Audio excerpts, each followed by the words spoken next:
Good morning, black belt candidates. Of course, it's super important that you guys are staying on task, staying on schedule with your practice. And I hope the videos we've produced this week have been helpful to help you do just that. This is a special video just for Saturday mornings, just to cover some of the key things that we plan to work with you guys so that when we have you back in class, you'll be right where you're supposed to be. All right, first off, of course, are the warm-ups. And I hope you're already on a routine of doing these things every day because that's how you maintain and improve.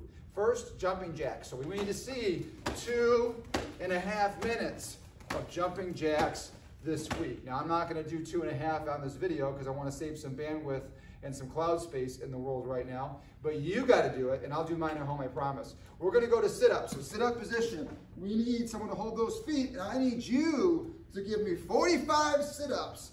Feel the burn, black belt candidates. Now we're going to move on to some basics, and Hancho is going to get us started. He's going to give you a stance drill to practice all the stances we've done so far. Hopefully you're working through your blocks, because many of you have done that. If you haven't gotten there yet, that's a great exercise to do on your own, and we will get there. And then Miss Ambrosio and Mr. Coast are going to finish you guys off this morning with some punching techniques and give you some drills that you can rewind, watch over and over to practice from. So good luck. Let's keep up the good work and keep practicing. Hancho? Okay.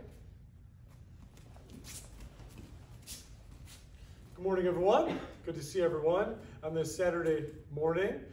We are going to get started with our stance drill, as I mentioned. Now, you guys have heard me say this. Remember, the stances are one of the most important things that you have. Without a good foundation, the house crumbles. So, let's get started. We can start at attention if you like. Hands on the hips. First stance is the forward stance, Zen Kutsudachi. So you're going to move the right foot in, making sure the back leg is straight. Push that heel into the ground. Straighten out that knee. Front leg should be solid. Knee bent so you can't see the toe.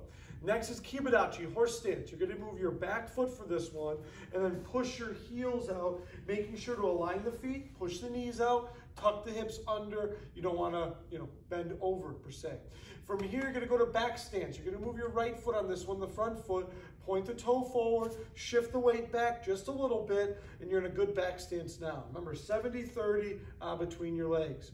You're going to use your inner thigh for the next one. You're going to squeeze and compress in and go into cat stance next, okay? So I squeeze in. Remember, stay low when you transition to your cat stance. The tendency is to come up tall, but we want to stay down and low in the posture. From there, we're going to pivot. Right leg will draw in and then creep up the back of your leg, wrapping tight like a snake around a tree for our crane leg stance. Wrap it tight behind your knee, making sure that you keep your base leg bent. And pretend someone's pulling you on a string, keeping your posture up. Next, you'll pivot and go to cross stance. So you squeeze the knees in.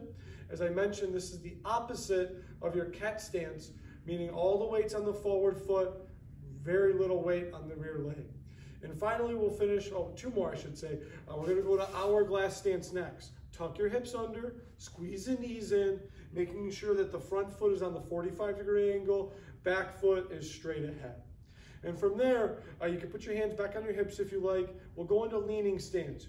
Use your back foot for this one, making sure that the feet are in parallel lines. You can lean your body so you got a nice straight line all the way down to your leg, all right? Hey, hope you enjoyed the stance drill. Make sure you practice that on your own time, review that, and don't just do it when you're doing the stances, but everywhere else, apply those good stances. I'll turn it over now to Miss Ambrosio. Thank you. Thank you, Hancho. Okay. All right, so we're going to be going over some of the punching techniques from the BB prep class. So listen to Mr. Coach. She'll be telling us what to do, and you can follow along. Take it away, ma'am. All right, starting out with Chokazuki, which is straight punch. Ichi. Good. Fighting stance. Next one is Yakuzuki, reverse punch. Ich. Reset. This time stepping in Oizuki, lunge punch. Ich. And reset. Next one, Kyagizuki, which is snap punch. So making sure that both hands snap to the proper position. The front hand pulls to the belt. The opposite hand has to go out for that punch. Ready? Ichi. That was so fast you didn't even see it. Next one is Kizami-zuki, jab punch, using the front hand. Ichi. Urazuki, close punch, making sure that back palm is up. Ichi. And reset. Next Zuki, you can step in for this one, which is vertical punch.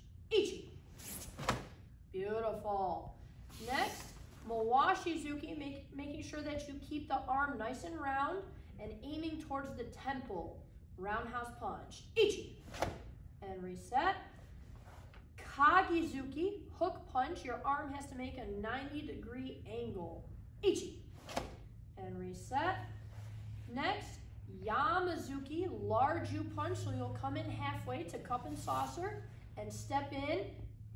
Hand that's low, that foot is forward. Ichi. And she'll show you on her own. Good. And reset. Turning sideways for this one. Next one is Ippon Kenzuki. One knuckle punch, so your first knuckle will stick out further than the rest. Ichi. Beautiful. And reset. Turning back to the front. Next one is Corkscrew Punch. This is for the adults. It is Hainiri Zuki. Ichi. And reset. Next one, stepping in, Hasami Zuki. Scissors punch. 2 hands. Ichi. Beautiful. And last one for our lower ranks, turning sideways again. That way you can check out those wonderful hand postures from Miss Ambrosio. Hurricane Zuki, 4 knuckle punch. Ichi. And reset. Moving on to our black belt punches. These are for level 1s going to level 2. Heiko Zuki, which is parallel punch, so again using 2 hands. Ichi. Nice. And reset. Moving on, Owasa Zuki, which is small U punch. So remember, just taking that large U punch and shrinking it down. Ichi. Nice. And back. Next one is a Toshi Zuki, so dropping punch, dropping to that knee. Ichi. And reset. And then the level 2s going for level 3, you also have the Corkscrew Punch, which is Hainiri Zuki. One more time with a good ki. Beautiful. And make sure everyone practice those a couple times in a row, please and thank you.